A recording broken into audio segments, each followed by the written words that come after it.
All right, this is the first video for Notes 82. We're going to be talking about fractional exponents. So a fractional exponent is just exactly what it sounds like.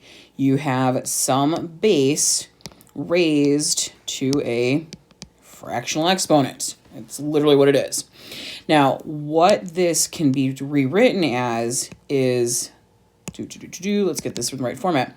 This is going to be a root specifically with an index of b, that is going to be x raised to the a power, or, and I want to rewrite this very carefully, make sure I'm getting the right pieces. We still have the b root of x, but then this whole thing can be raised to the a power. I realize my a looks like a 9 in the last one, so let's fix that. There we go, a. All right. So how does this help? How does this work? Well, let's see. What this means is we can take apart a fractional exponent into its two components. We can deal with the power on its own, and or then we can deal with the root on its own. So that's where we want to figure out which one kind of makes sense first. Generally, I'm going to be honest with you, it's probably going to make sense to deal with the root first before the power. But let's get into a couple problems and see if we can do some simplification. All right, so these problems in question number 1 say to do two things: rewrite in radical form and then simplify. So if we're going to rewrite part A in radical form, this is the third root of 8 squared. Now, where you put the squared kind of figures out how you're going to do this. So I'm actually going to take that out. I'm going to put the squared on the outside. And what I want to do then is I want to do the cube root of 8. All right, I know what the cube root of 8 is. The cube root of 8 is 2. And then I'm going to ask you to do, well, what's 2 squared? That's 4. So that's the simplified version of 8 to the 2/3. So then part B, similar situation. In this case, we have a square root. You can write the 2 here as an index. You don't have to. We've got the square root of 64 to the first. Okay, cool. So the square root of 64 is 8. 8 raised to the first power is just 8. And I'm going to keep going on to part C here. We've got the fourth root. Try it again. 16 to the 1/4. I'm already trying to convert it in my head. That is going to be the fourth root of 16 with a power of 1. So the fourth root of 16 is 2.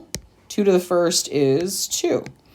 Now, I do want to remind you about these fourths and in the first problem, the cubes. So remember, you've got to be thinking to yourself for this part right here, what number to the fourth power equals 16? So blank times another blank times another blank, right? And the same number has to go in these blank spots. So if you say, oh, I'm going to put a 4 in there, 4 times 4 times 4 times 4 is absolutely not 16. So please be careful when you're setting those up. All right, I'm going to go ahead and slide on over to D, E, and F. Do the exact same thing. Let's see what we've got here. We have the square root of 9 cubed. So the square root of 9 is 3, and 3 cubed is 27. All right, so we're just taking these apart into two pieces, right? The first piece, generally, again, it tends to be the root, and then we can apply the power. Taking the root first makes your whole number, like the entire value, smaller. So then when we're trying to apply the root, it's easier to do that. Let's see, the fourth root of 81 is 3, and oh look, 3 to the third is, whoops, about to write 3 to the third again. That's 27. All right, so as weird as it is, but 9 to the 3/2 and 81 to the 3/4 are the exact same answer. Part F here, we have 27 to the 4/3. So that means we have the cube root of 27, all raised to the 4th power. Cube root of 27, keep working with 3's here. Let's see, 3 to the 4th is 81. All right, and that's all the bits, parts, and pieces for question number 1, right? All the rewrites.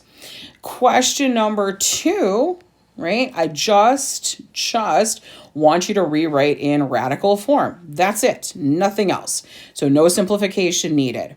So x to the 1/2 is going to be the square root of x. Now, you could put a power of 1 here. I'm going to be lazy. I don't really need it, all right? And while, again, you can write the index of 2, it is assumed when you write a root that the index is 2 here, all right? So I am quite content to simply write down x to the 1/2 is the square root of x. K to the 4/3, we're going to have the cube root of k raised to the 4th. Now, again, because I'm not simplifying here, I don't really care where that power of 4 goes. Whether you put it inside, outside, I'll leave it where it is. And last but not least here, we've got m to the 7/9. So we're going to do the 9th root of m to the 7th. All right, there you go. So the top number is your power. The bottom number is the index for the root that you are dealing with. All right, number 3, we're going to reverse it, right? This time I want to rewrite in exponential form. So I want to create that fractional exponent. So in the case of question 3a here, we have 3. I'm writing down p and I'm saying the number 3. My brain is short-circuiting. All right, let's try that again. P, your power is 2, your index is 3. There's the 3. So that's going to be p to the 2/3 power. Please, please, please make sure that your power is in a superscripted position, not, and please, please, please do not do this, p to the, times 2, this is not a power. All right, it has to be in a superscripted position. So if you write this looks like p times 2/3. That is not the same thing as p raised to the 2/3 power. So please be very careful with that. All right, in the last part, I talked about this when you have a root by itself that is assumed to have a power, an index of 2 there. Saying the wrong term. Should slow down. So that's going to be k to the 5/2. All right, so power over index. And then for part C, we have the index, but we're missing the power, so we get to assume a power of 1. So it's going to be z to the 1/6 power.